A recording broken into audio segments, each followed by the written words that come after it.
Paz e graça, queridos irmãos. Hoje vou fazer uma breve exposição sobre a origem da congregação cristã no Brasil. A origem da congregação cristã no Brasil está atrelada ao seu fundador, o italiano Luiz Francisco. Por isso a necessidade de se fazer um breve relato de memória da história desse missionário italiano. Então, quem foi Luiz Francisco?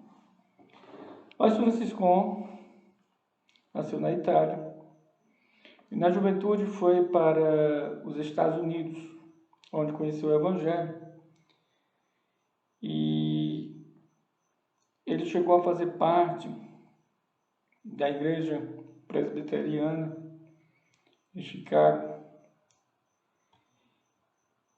e a ocupar o cargo de diácono dessa igreja. E Luiz Francisco, um dado dia, estava trabalhando em determinado lugar, segundo o relato próprio, quando lia em Colossenses, no capítulo 2, versículo 12, ouviu uma voz que dizia que ele não havia obedecido àquele mandamento. E o que está escrito em Colossenses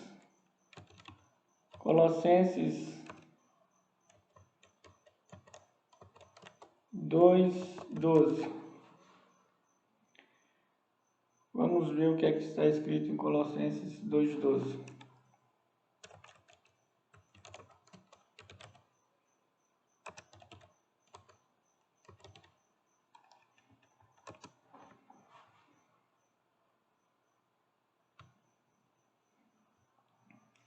Está escrito o seguinte: sepultado com ele no batismo, nele também ressuscitaste pela fé no poder de Deus, que o ressuscitou dentre os mortos. Pois bem, essa parte, segundo o relato de Luiz Francisco, ele diz que ouviu uma voz umas 2 vezes: tu não obedeceste a esse mandamento. Por quê? Porque ele fazia parte da igreja presbiteriana, era até diácono lá. E na igreja presbiteriana e em muitas outras igrejas da Reforma, da origem da Reforma, após 1517, muitos praticam o batismo de criança, o batismo por aspersão, molhando um pouco d'água a cabeça da pessoa que está sendo batizada. E Luiz Francisco ficou encucado com aquilo ali: tu não me obedeceste a esse mandamento, porque de certo modo há uma remissão ao batismo por imersão, quando a pessoa é imersa totalmente, o corpo por completo em águas. Então por isso ele ficou encucado com aquilo: por que não obedecer aquele mandamento? Então, segundo o relato, ele disse que teve uma revelação e que não houve essa aceitação, digamos, ele não foi batizado por imersão. E acabou que, no caso, ele ficou meio encucado com aquilo e teve que procurar outros meios para tentar obedecer este mandamento do batismo por imersão.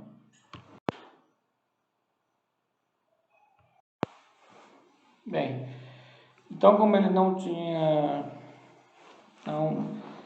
era batizado por imersão, ele foi batizado por aspersão, Luiz Francisco. Ele viu aquilo como uma revelação de Deus e procurou todos os meios e todas as formas para digamos, obedecer aquele mandamento. E acabou conhecendo o irmão José Beretta, que o batizou, que ele fazia parte da Igreja dos Irmãos. Ainda hoje existe esse movimento, principalmente em Portugal, que é uma igreja denominacional, a congregação no início. O movimento também foi a denominacional, sem denominação nenhuma. E ocorre que no início a congregação não era ligada ao movimento pentecostal, e como começou aquele movimento da Rua Cruz do pentecostalismo, e ele, pouco tempo depois, 2 anos, 3 anos depois de ser batizado pela igreja dos irmãos, conseguir agregar alguns irmãos e dar início a um movimento, às suas igrejas. Frequentou uma certa igreja que falava da promessa e da manifestação em língua, de curas e outros movimentos. Ele fez adesão a esse movimento, se tornando um irmão ligado ao pentecostalismo, ligado ao aspecto pentecostal. Ocorre que, depois de ligar ao movimento pentecostal, veio para a Argentina e depois para o Brasil. No Brasil ele passou um tempo em São Paulo, foi para o Paraná, onde houve o primeiro crente, Santo Antônio da Platina, e depois voltou para o São Paulo, onde teve algumas conversões, e retornou aos Estados Unidos. Então, a congregação cristã ela é inteiramente ligada a Luiz Franciscon, que foi o fundador desta igreja. A congregação ela está no Brasil desde 1910. Durante esse período que Luiz Franciscon esteve vivo, veio muitas vezes aqui ao Brasil para organizar, estruturar a igreja. E ocorre que desse movimento nós temos essa igreja enorme, digamos, realmente organizada, bem diferente das demais. Apesar dos defeitos, das falhas, ela tem se destacado entre as outras.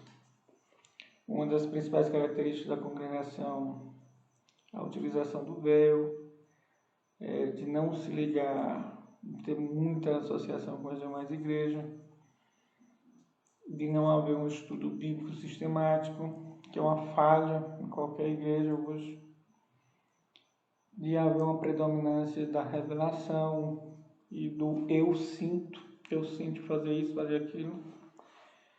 Mas, de toda forma, ela tem crescido, tem angariado os membros e tem se destacado no cenário do meio evangélico.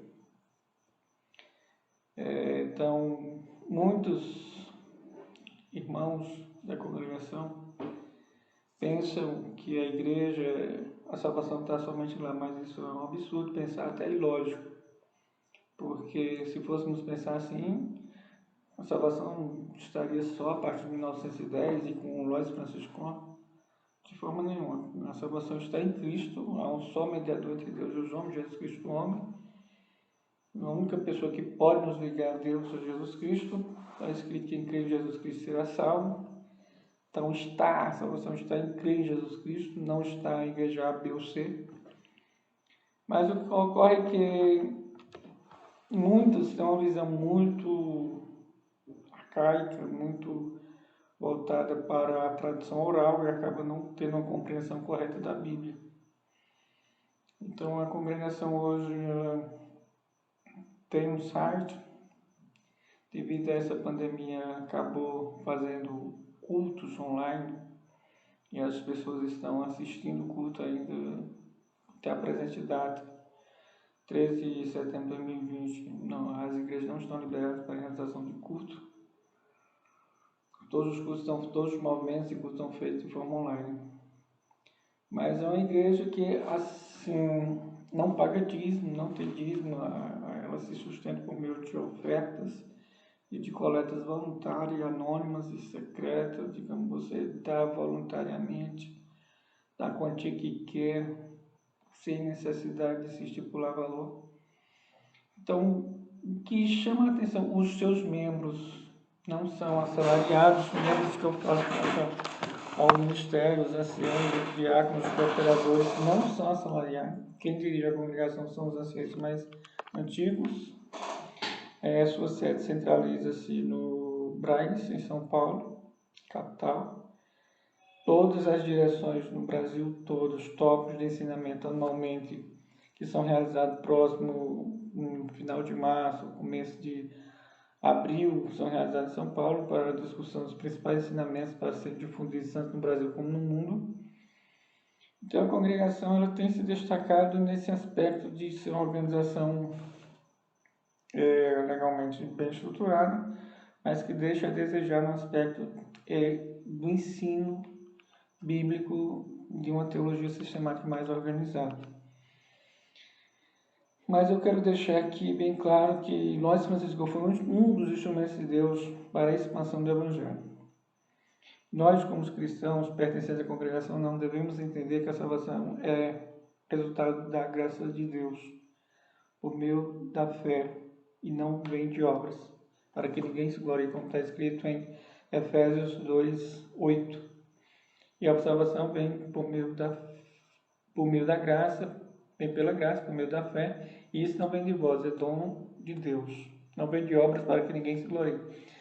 Então a salvação é pela graça e não resultado de obras. Não é porque você tem cabelo grandes que será salvo. Não é porque você só olha de joelhos que será salvo. Não é que você só usa uma roupa bem composta que será salvo.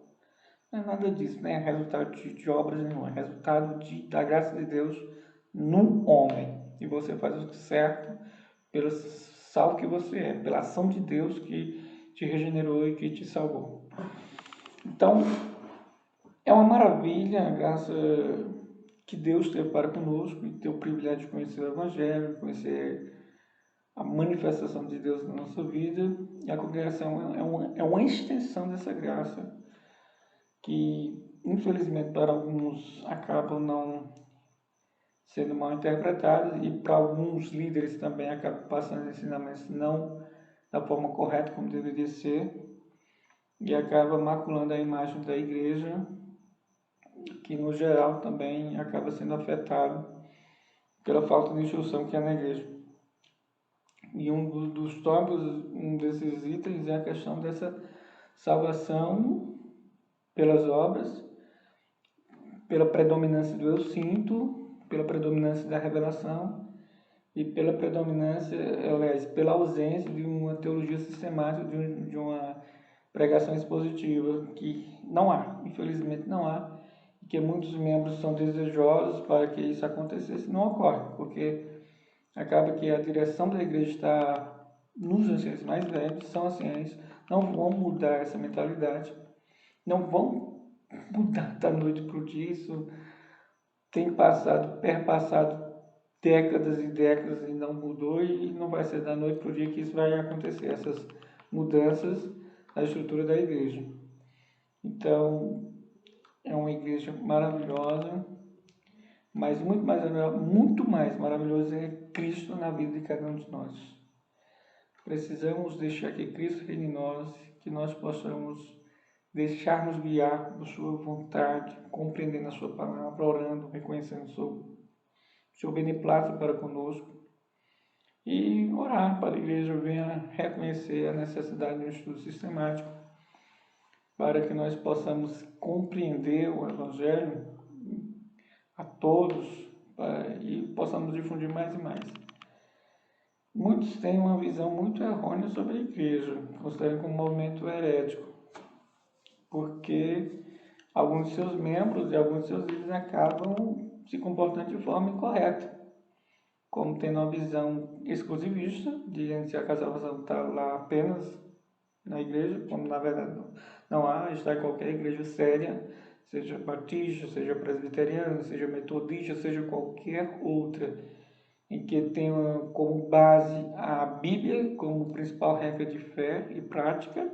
Se tiver e havendo a questão da prioridade da adoração a Deus, da palavra de Deus, isso, a ausência de preocupação com o dinheiro, o principal deve ser o quê? A palavra de Deus como regra de prática e fé. Isso deve predominar na igreja. E não só dízimos e dízimos e dízimos e dízimos como as igrejas fazem. A igreja faz isso, fala-se muito em dinheiro, sinceramente ela está na forma incorreta. Pronto, essa é a história que eu tenho que falar para a congregação. Espero que que muitos possam ter sido abençoados por esse vídeo. E vou falar mais abordar outros temas nos próximos vídeos. Que Deus nos abençoe. Amém.